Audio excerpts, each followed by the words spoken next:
My name is Lori Zabata, and I'm a proud JWU alumna and Director of Alumni Relations at Johnson & Wales University. Thank you for joining us for today's session, Keeping Your Immune System Healthy. We're excited to bring you this program to help you learn more about how your immune system works and what you can do to assist. We're grateful for our faculty presenter and JWU alumna herself for taking time out of her busy schedule to share her expertise and answer your questions directly. Before we get started, I'd like to review a few housekeeping items. If you have questions for the presenter, please add them to the Q&A section. They will be answered at the conclusion of the program. The chat feature can be used to message other attendees. I'd now like to introduce our presenter, Department Chair and Associate Professor in the College of Health and Wellness, Cara J. Cucinotta, class of 2006. Cara Cucinotta is a registered dietitian nutritionist and a certified nutrition support clinician with a background in culinary arts. She's a graduate of Boston University and Johnson & Wales University and is currently a candidate for a doctorate of clinical nutrition from Maryland University of Integrative Health, expected to graduate in April 2021. Prior to joining Johnson & Wales, Cucinotta practiced dietetics for 7 years, working with adult and pediatric patients and clients in inpatient hospitals, outpatient clinics, and private practice for nutrition counseling. Since joining Johnson & Wales as an instructor in 2013, Cucinotta has encouraged an actively engaged classroom, utilizing a variety of teaching methods and real-life examples. Currently, she's the chair of the Nutrition and Dietetics Department and director of the Dietetics and Applied Nutrition Didactic Program in Dietetics, and is completing her doctoral residency at a lifestyle medicine center. Please join me in welcoming Associate Professor Cara Cucinotta. Thank you so much, Lori. I'm just going to share my screen.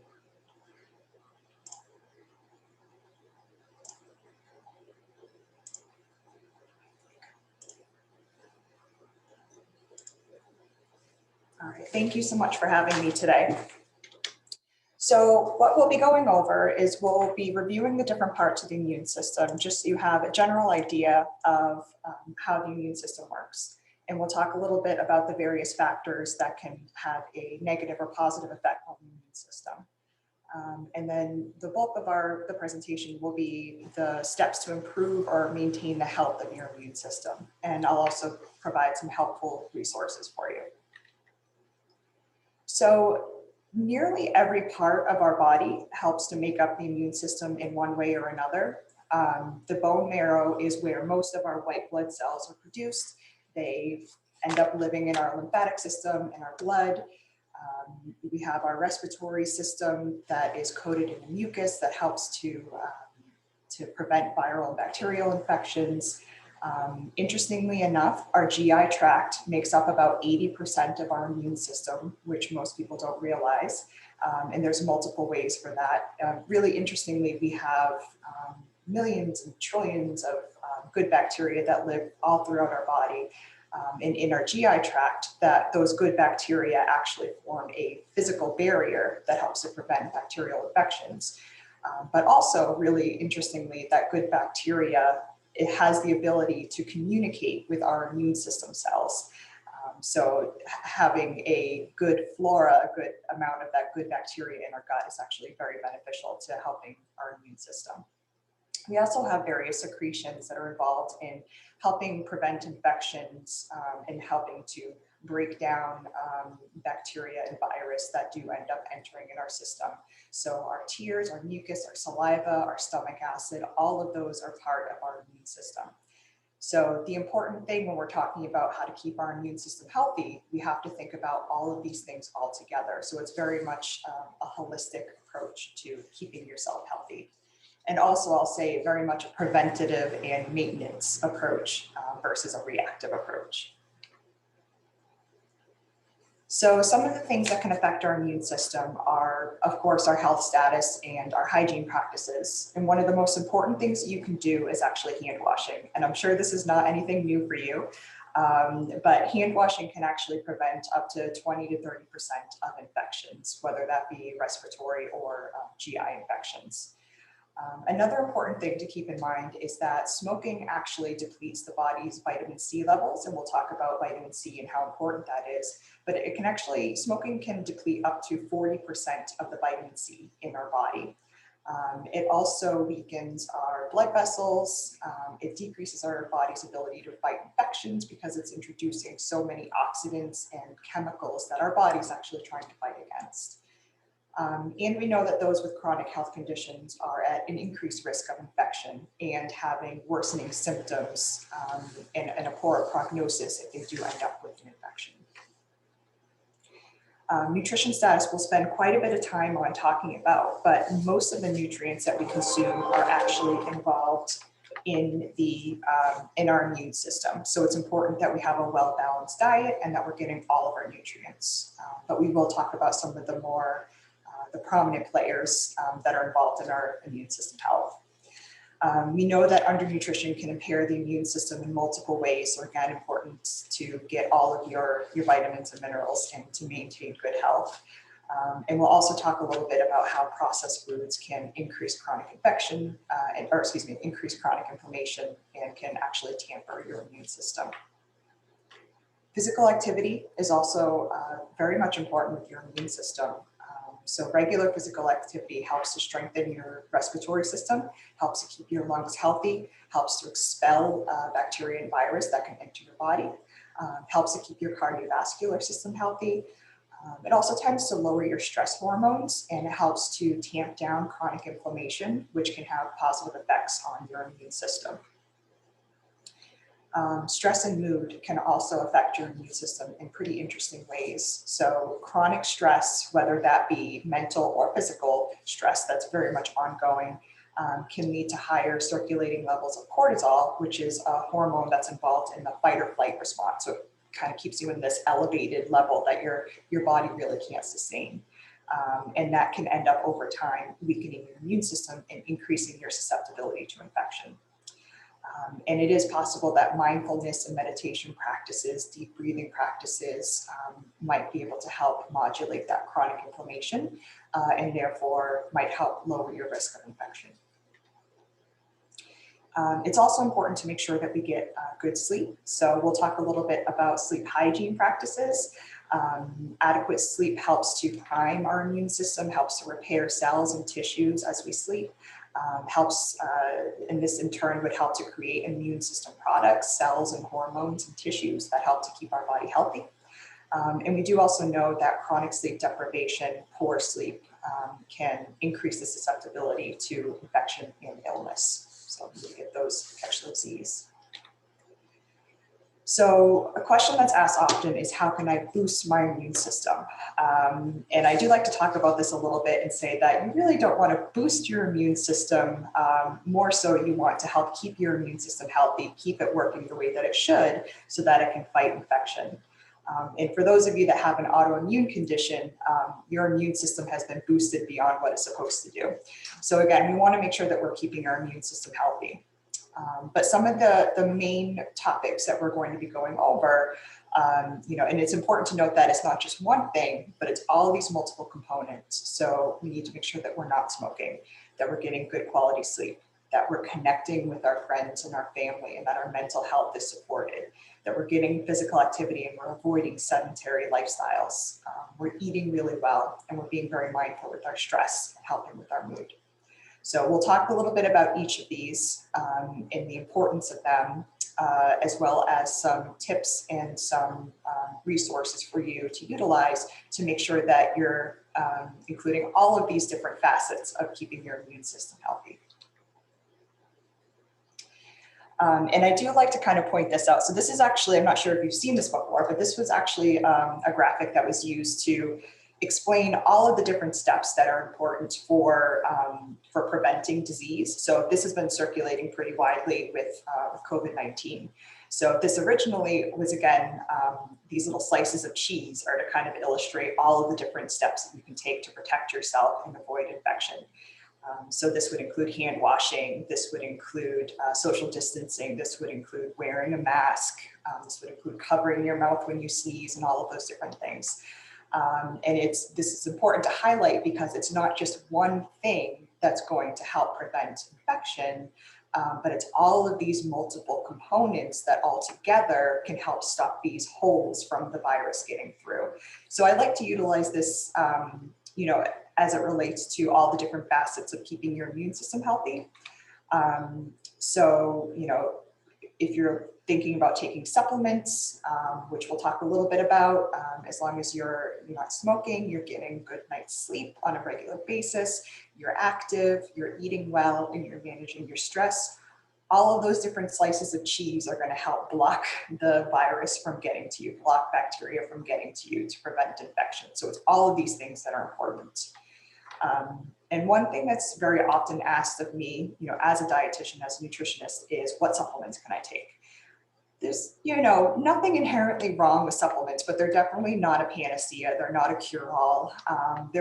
They can be one component of a healthy lifestyle. But I think it's important to note that, and you'll see this and you'll hear me talk about this, supplements are the last thing that we're going to talk about because I really feel like they're the last thing that you should be doing. But again, they can, for certain people, they can be a very important part of helping your immune system. But a lot of people tend to gravitate towards them because they're very easy to do. Many people tend to think that if I take a supplement, I don't have to eat that food. If I take a supplement, it's going to help protect me in this way.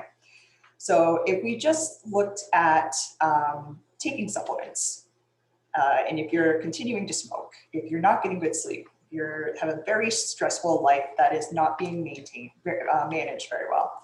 If you're physically inactive, you have a very sedentary lifestyle, you're eating terribly, and you don't really have any emotional support, supplements really probably are not going to do anything at all. You could take a handful of supplements a day, and if all these other things are going on, you don't have those extra slices of cheese to help prevent that and help to keep you healthy. So it's important, again, to make sure that we take this holistic approach to make sure that we're looking at all these different facets of what it takes to support your immune system, keep it functioning properly, and help to prevent infection. So it's not just supplements, it's all of these things all together.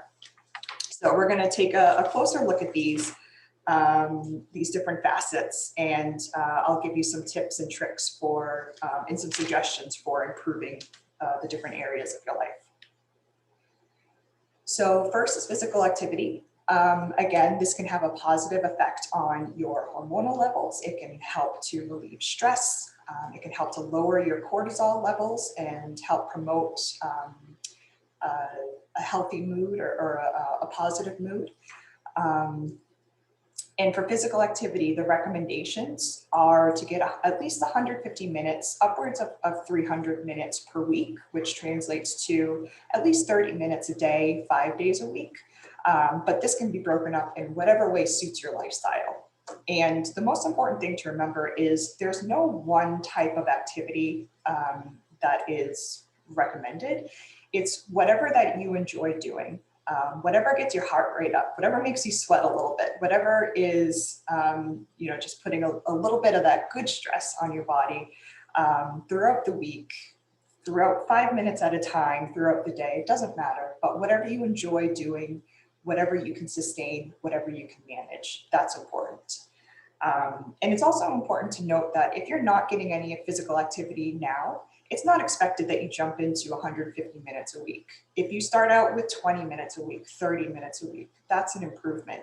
And just adding a little bit to your daily life, whatever you can fit in, a little bit is going to count. But really the ultimate goal is to get at least 150 minutes. Unless you really like the intense stuff, like running, then we're looking for about 75 minutes per week. So whatever you enjoy doing, it does not matter. Stress reduction and self-care, also very important. And also I understand very difficult during these times when we have to be separated from our family, from our friends, from our loved ones. But it is important to make sure that we're staying connected with the people that we love, that we have that emotional support, whether it be Zoom, whether it be phone calls, whether it be texting, whatever it is, to make sure that we have that emotional support. It's really important for our overall well-being. And other important things to do is help to reduce your stress and really just take care of yourself. So some tips to reduce stress could include breathing exercise, And I have an example here, and we can do that together.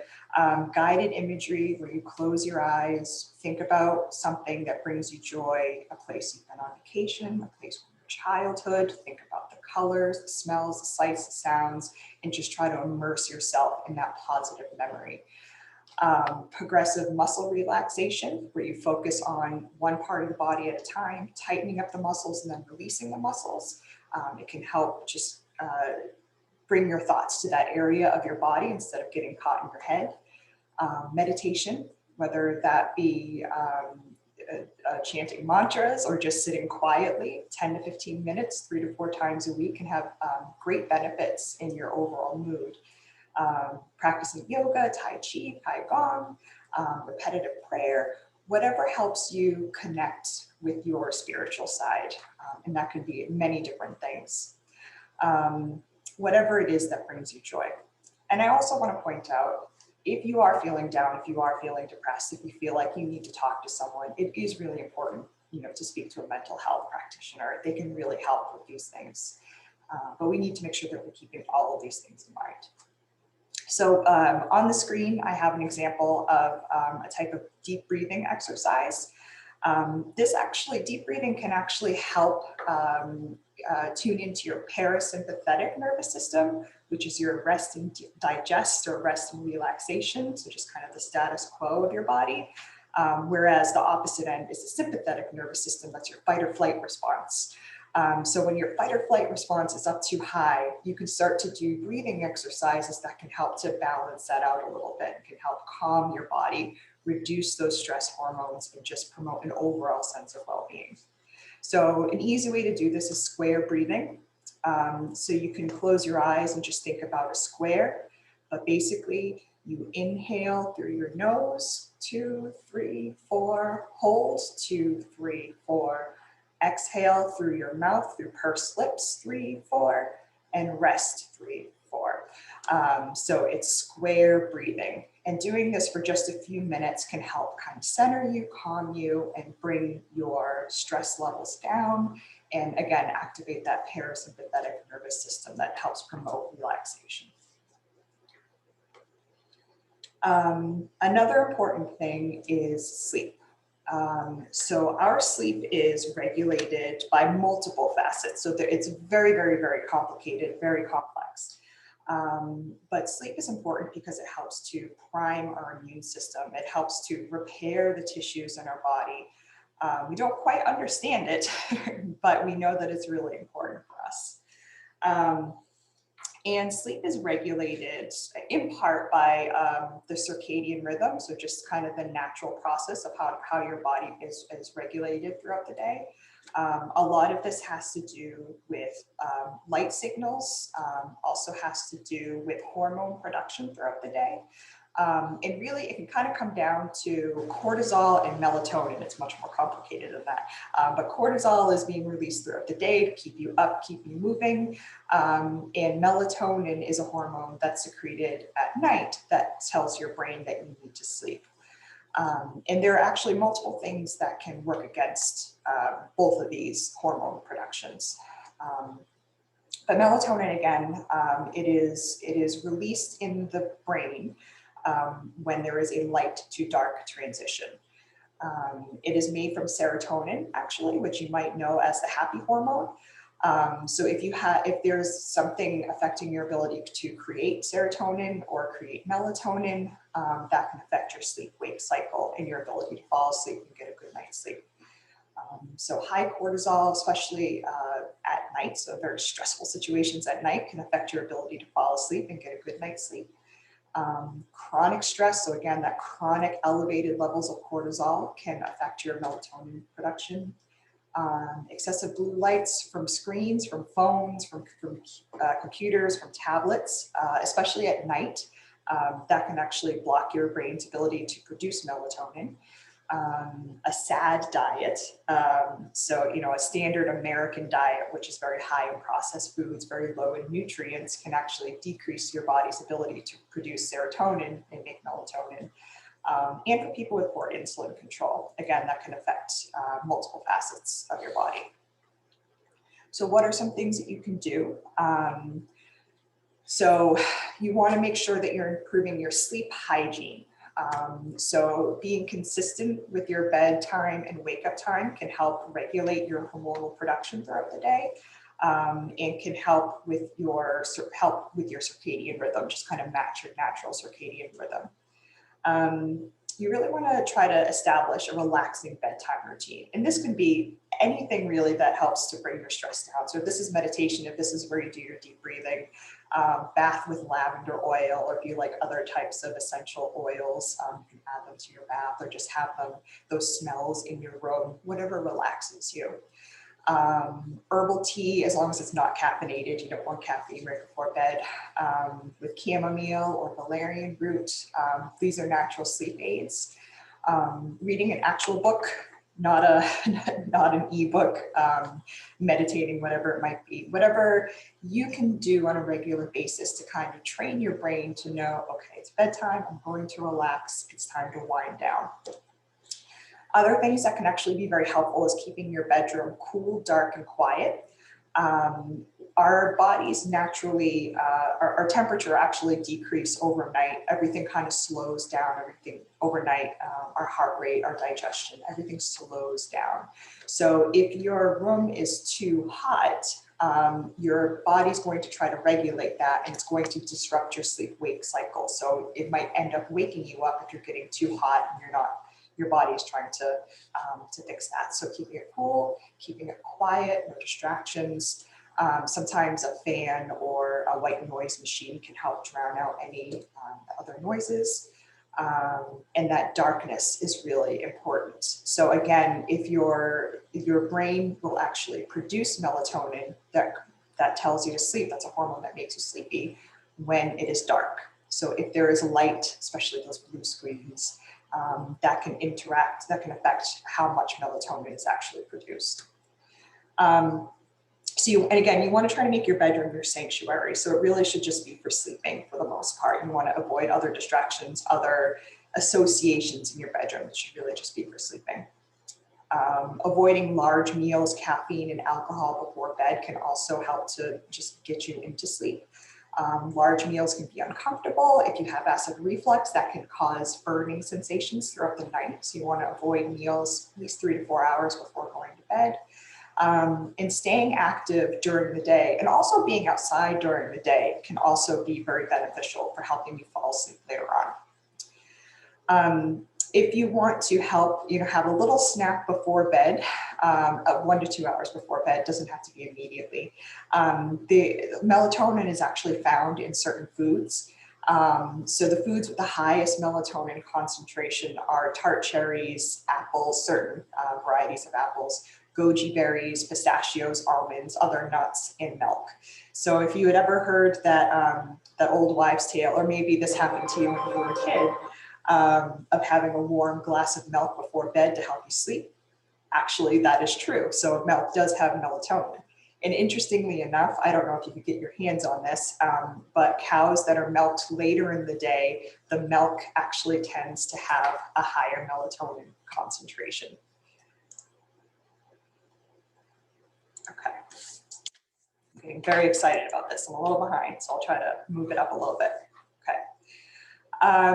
So diet, nutrition. So as I mentioned before, there are, most nutrients are actually involved in our immune system and keeping our immune system healthy. So I'm just going to highlight some of the more active players.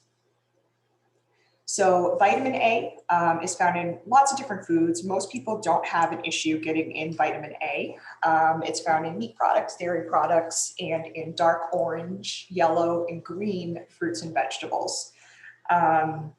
Vitamin A is actually when it's in its plant form, it's actually a very powerful antioxidant. It's called beta carotene. So it has lots of good immune functions. And vitamin A itself also helps to create new cells, including immune cells. So vitamin A is really important for our immune system, especially in keeping our respiratory system healthy. So vitamin C is another powerful antioxidant. So this helps to fight infections. This helps to break down and kind of neutralize free radicals, which are compounds that can be very damaging to our tissues. And free radicals can come from just from the environment. Our bodies actually can produce them, but they also can be produced by different foreign invaders. So vitamin C helps to neutralize the negative action there. Also very important for keeping our immune cells healthy as well. And it's very helpful in preventing infections. So we find this in citrus fruits, in cruciferous vegetables, so those broccoli, cabbage, cauliflower, kale, and smokers need about 30 to 50% more, or 30% more vitamin C than the average person because their body is just depleting it. But if we consume lots of different fruits and vegetables, typically we can meet our vitamin C needs. Vitamin D, there are actually, most cells in our body, and especially in our immune system, have vitamin D receptors, which means that those immune cells use vitamin D to help regulate it. So vitamin D is very important to keeping our immune system healthy, along with other many positive benefits of vitamin D. So vitamin D is found in fatty fish. It's also found in fortified dairy products and cereals, also found in small amounts in eggs and in mushrooms grown under UV light.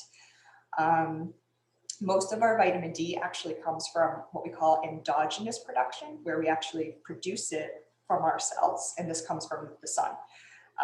So unfortunately, during this time of year, and especially where we live, our bodies in the Northeast, our bodies aren't able to produce as much vitamin D as they should.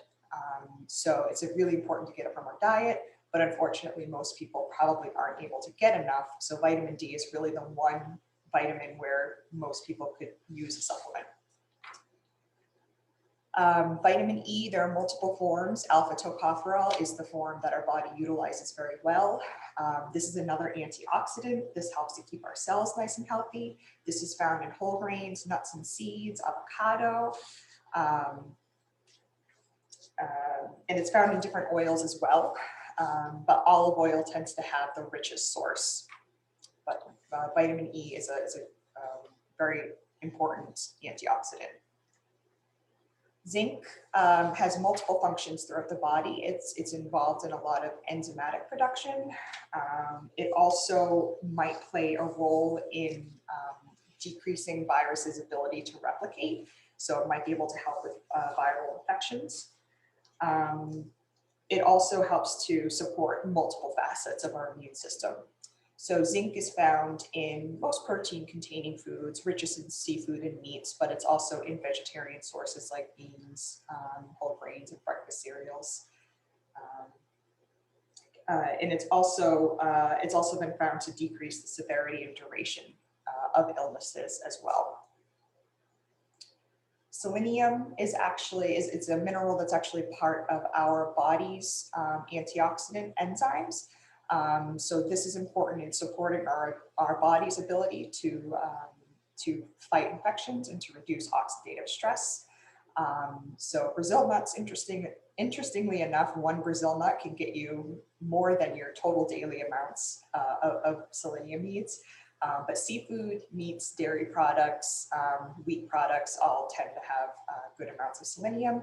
Plant products are actually affected by the soil concentration of selenium, but most people don't tend to have an issue with deficiencies. Iron. Iron is very important for our blood health. It's also important, it's a structural mineral that's part of different cells in our body, including immune cells. It's also part of what our cells use to create oxidative bursts, where it actually kills bacteria. So iron is found in different foods. It's found in meats, most concentrated in meat sources, but it's also in vegetarian sources as well. If you're consuming vegetarian sources, just make sure you're pairing it with a vitamin C source so that it helps to absorb it better. And omega-3 fatty acids, these are really important. They're part of every cell membrane in our body. We're not able to make them, so we do have to eat them. We find these in flax seeds, chia seeds, walnuts, canola oil, soybean oil, and then that's the ALA source, the alpha-linolenic acid. And then for EPA and DHA, these are found in fatty fish and shellfish in very small amounts in seaweed. But these are also really important for decreasing our overall inflammation in our body so that our immune system is working the way that it should. So I'd be remiss if I didn't talk about our gut health and supporting the good bacteria in our gut. So we want to make sure that we're feeding our good bacteria, and we can feed them through prebiotics. So these are foods that feed our good bacteria. So these are most complex carbs, fiber sources. So vegetables and fruits, for the most part, are going to feed our good bacteria. The ones that our good bacteria tend to like the most are beans, bananas, the onion family, artichokes, and asparagus. So again, whatever fruits and vegetables you like will feed your good bacteria, but these are the ones that tend to promote their growth the most. And then probiotics. So we can take probiotic supplements, although we really don't know what the best combinations of strains are. So it's really best to feed your good bacteria and consume good bacteria in foods. So most fermented or cultured foods like yogurts, sauerkraut or kimchi, miso, which is a paste that is in a lot of Japanese foods, and pickled vegetables tend to have higher amounts of good bacteria. So we want to feed our good bacteria and promote its growth. So really fruits and vegetables, again, to promote that good bacteria growth is a much safer bet than taking a probiotic pill to get in those bacteria. So overall, you want to have a good variety of fruits and vegetables. The different colors have the different pigments or different phytochemicals or plant chemicals that have really good antioxidant and anti-inflammatory properties. So whatever you like, that's the most important thing. You don't have to focus on certain types of foods, whatever you enjoy eating, but you want to try to eat a rainbow as much as possible because you're going to get benefits with all the different types of phytochemicals in foods. If you do want to focus on some, really powerful anti-inflammatory foods, tomatoes, which contain lycopene, that's one of those phytochemicals. Any of the dark leafy greens have a lot of different phytochemicals, including beta carotene, which is vitamin A, and luteins, another carotene. Berries and citrus fruits tend to have lots and lots of vitamin C and lots of really good phytochemicals. Olive oil has phenolic compounds, again, that help to reduce inflammation in the body, and vitamin E. Fatty fish, nuts, spices, green tea, all of these have really potent chemicals and food and food things, nutrients that help to reduce inflammation and keep your immune system healthy. If you want to follow certain dietary patterns versus, just including foods that you enjoy, the dietary patterns that I would recommend to reduce inflammation and increase antioxidants and overall health for your immune system would be the DASH diet or the Mediterranean diet, or this combination of the two called the MIND diet. And I do have some resources, some links for you at the end of the presentation. But these are very rich in fruits and vegetables. They promote whole grains, seafood, and smaller amounts of red meats. So these they have a lot of health benefits tied to them. So some things that you want to avoid or limit would be the foods that tend to promote inflammation in the body, which are going to work against your body's ability to fight infections. So we want to try to limit refined carbohydrates, so white breads, white rice, things like baked goods. You want to try to make sure that they are less than half of your carbohydrate choices throughout the day. You want at least half your grains to be whole grains, and try to, that should be a higher level probably. Added sugars should be less than 10% of calories, and really lower than that if possible. And if you want to put that into grams per day, the American Heart Association recommends 25 grams a day or less for women and 36 grams a day or less for men. And you can find this on food labels. It actually is now added sugars have its own section. So that is sugars that are added to foods, not naturally occurring sugars, which aren't as necessarily bad for you. We also want to avoid excessive amounts of red meats and processed meats. Try to aim for once a week or less if possible. Alcohol intake in moderation. So 1 drink a day, up to 1 drink a day for women, up to 2 drinks a day for men. And that's not an average throughout the day. So if you don't get to have 7 at one time, that's not good. We want to avoid fried foods, hydrogenated oils, stick margarine, and shortening. Avoid that as much as possible. Again, these tend to promote inflammation. They also are what we call empty calories. So they're not going to provide us with nutrients. So we want to avoid those as much as we can.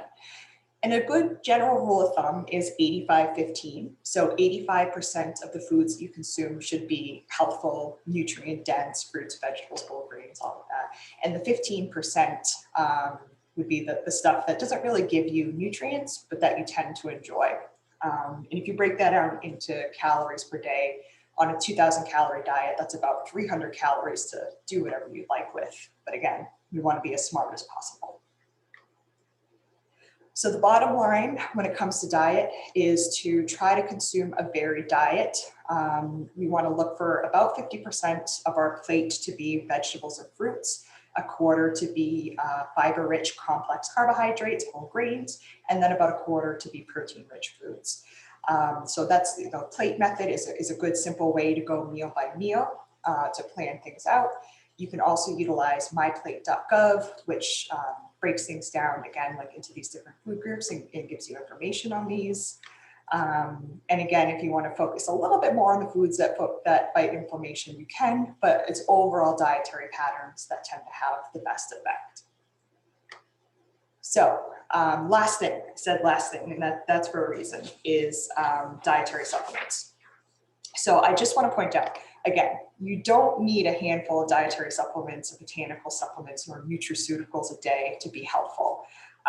Most of the time, if you're consuming a balanced diet, you're going to be able to meet your nutrient needs, except for vitamin D, that's the one.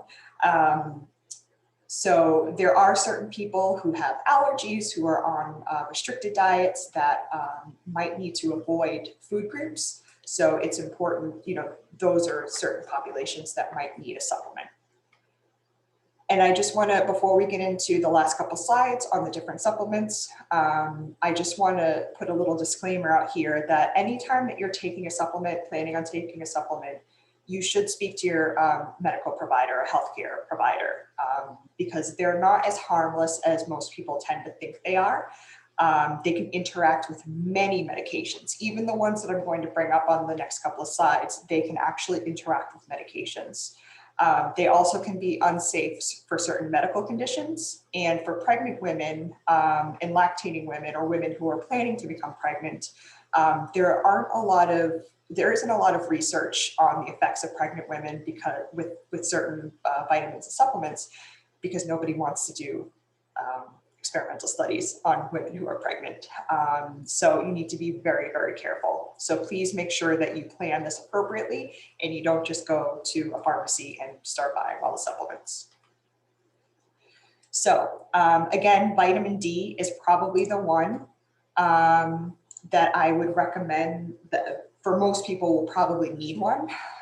It is very individualized if you are deficient to get your levels back up. So if you do suspect that you have a vitamin D deficiency or you'd like to start taking a supplement, I would highly recommend that you ask your healthcare provider for a blood level of vitamin D. And they can let you know what the dose is to get you up to a normal level. For the most part though, you would want to stay around 400 to 600 IUs a day.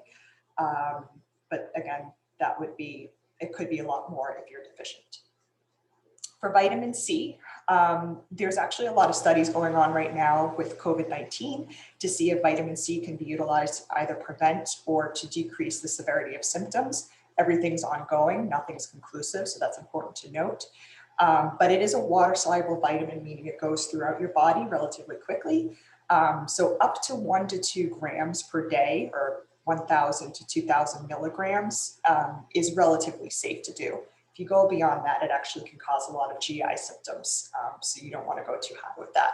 But again, much better for you to get your nutrients from food sources versus supplement sources. So eat your fruits and vegetables, please.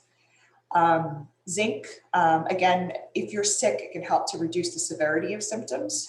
So you want to stay right around 100% of the RDA, which is 8 to 10 milligrams. There is some research that shows you can go up to about 30 milligrams a day, but just keep in mind that that's 3 times the recommended amount. So you do not want to do this for a long period of time. And again, anytime that you're starting a supplement, you should talk to your healthcare provider. Elderberry is very rich in vitamin C and antioxidants. So this is being utilized a lot, kind of in the place of cough syrups and some of the other cold medications. And it actually can be pretty effective at helping with symptoms. Again, if you have an autoimmune disease, this is a supplement that would not be safe to do. Vitamin A, again, we want to get it from food sources, but for someone who might be at risk for deficiency, it actually can be helpful for enhancing your immune system and your respiratory function. So those tend to have the moderate on the stronger end of evidence to support their claims. And then we do have some additional supplements that have weaker evidence, limited evidence, not very strong evidence, but they don't really have, using them would be minimal harm for most people. So if you wanted to, again, these are some additional supplements that you could possibly utilize. Melatonin is actually an antioxidant, so it does help to reduce inflammation. But if you're having trouble with that sleep-wake cycle, this might be a good supplement to take at bedtime to help regulate your sleep. So again, only supposed to be done short-term. Talk to your doctor if you're going to start any of these supplements. And we have N-acetylcysteine, curcumin, EGCG, resveratrol, quercetin. Most of these supplements you can get from food form. So again, try to eat a varied diet and you'll get a lot of these nutrients. And again, limited evidence in supplement form, what they actually can do for the body, but they tend to have minimal harm. So kind of up to you to decide. If you are going to start a supplement, it's important to look for one of these symbols. These are third-party companies that evaluate supplements for their efficacy, meaning do they do what they're supposed to do, their safety, and to make sure that they're in the concentrated levels that they say they are. So if you see this, that typically means that it's a higher quality supplement. So in conclusion, how can you boost your immune system? Lots of different things need to be taken into account. So avoid smoking, be very mindful about your stress management, get good quality sleep, eat well, get your fruits and vegetables, your whole grains, protein, dairy or non-dairy sources, get all those vitamins and minerals in, connect with your family members, help to reduce your stress if that's helpful, and make sure that you're getting good physical activity. So it's not just one thing, it's all of these components together that will help to keep your immune system functioning the way that it should and help to hopefully prevent infection the way that it should be doing. So I have some helpful resources for you, some suggested reading if you want to dive a little bit deeper. And then I have my references here as well.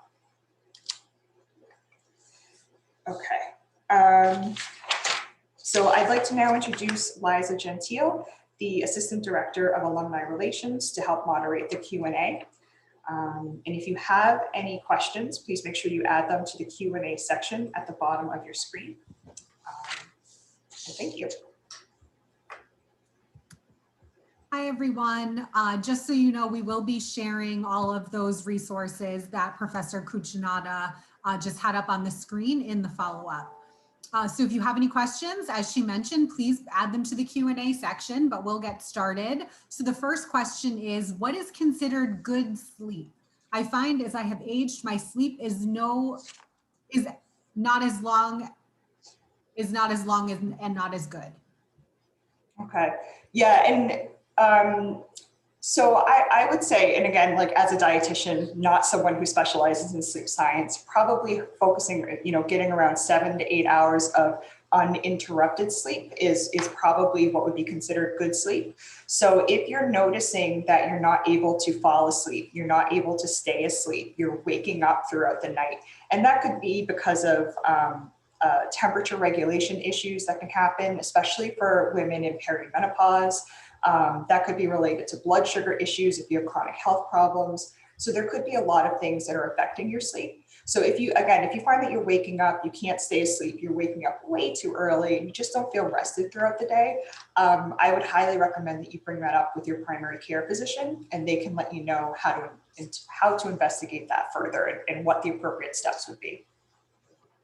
We have another question about sleep.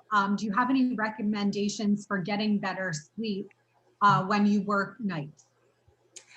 Right. So that is really, really difficult. And unfortunately, I know that the third shift or night shift workers tend to have a lot of issues with that circadian rhythm. And I know that, I think the most important thing to do is try to be consistent.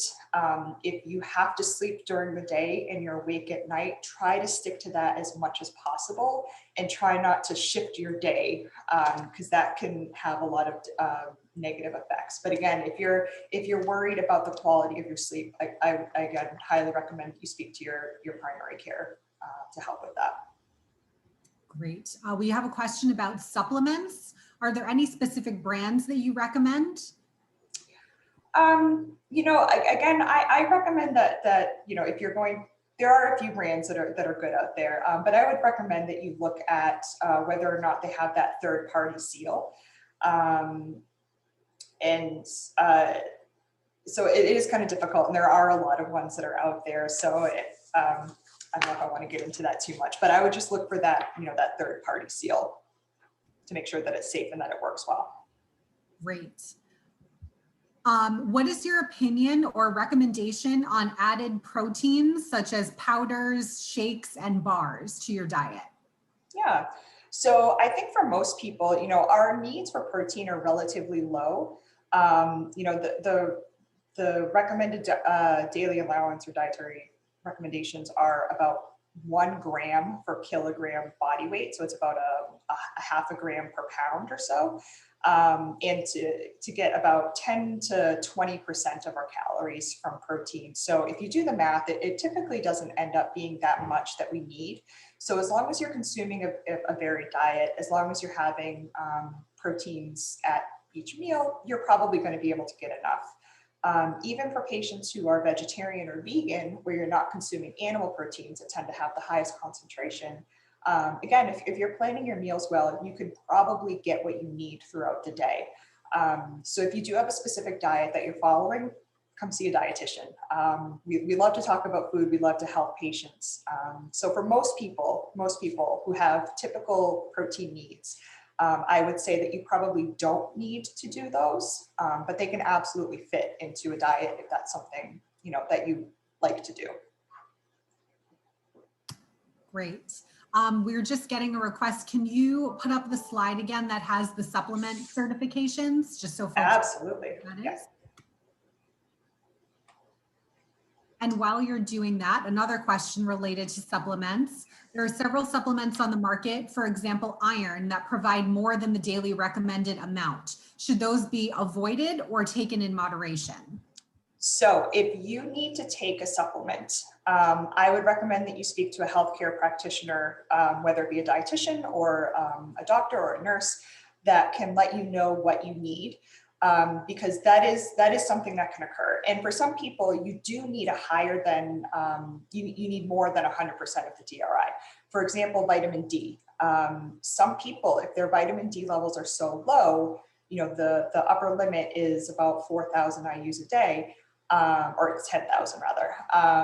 But some people are taking 50,000 units once or twice a week to get their levels up. So that's way higher than what's recommended. But for short periods of time, that's necessary for them. But to try to figure that out yourself can be very confusing, especially if you don't have blood work or other indicators of what your body needs. So general rule of thumb is to try to stay around 100% or less of the DRIs. But again, if you do see, you may need something that's higher, but I wouldn't recommend trying to figure that out yourself. That's an excellent question. Great. We have a question about, for someone who has been on antibiotics for an extended period, what do you recommend for keeping gut flora balanced? Right. So for that, for someone that's been on antibiotics, you want to try to find a probiotic supplement that has a few different strains of the lactobacillus and the bifidobacterium. Those are the two most common types of bacteria that are probiotics that are found in supplements. So you want to find one that has a few different strains. And the reason for that is because we have all these different strains in our body. So if you're only taking high doses of one, that might not be very beneficial. So a few different strains of lactobacillus and bifidobacterium. And you also want to find ones that have higher CFUs, which stands for colony forming units. So typically you want at least 10 billion or more to make sure that there are high amounts of healthy, active, alive probiotics that'll be able to get to your GI tract. But Culturelle, I'm trying not to give brand names, but Culturelle tends to be one that is used pretty widely and is generally regarded as safe. Are there any good ways to manage your vitamin intake? Tracking apps, anything of the sort? Sure. So there's a couple good ones. So, and I can maybe throw this into the chat box too, but MyPlate has a tracker that can be useful. Chronometer is another kind of helpful app for making sure that you're getting in what you need to get in. I will say though, as long as you're consuming a pretty varied diet and you're getting, again, you just use that plate method and get half your plate vegetables and fruits, get the different colors, a quarter of your plate whole grains, a quarter of your plate protein. You're more than likely going to be able to meet your nutrient needs when it comes to vitamins and minerals. So that's the best way. Your body's going to be able to absorb nutrients the best when it's in those forms. So that's what I would really recommend. But I can put those apps I can put it in a Q&A maybe. Or I can get that to you somehow. But Chronometer and then MyPlate are two generally well utilized tracking apps that are available.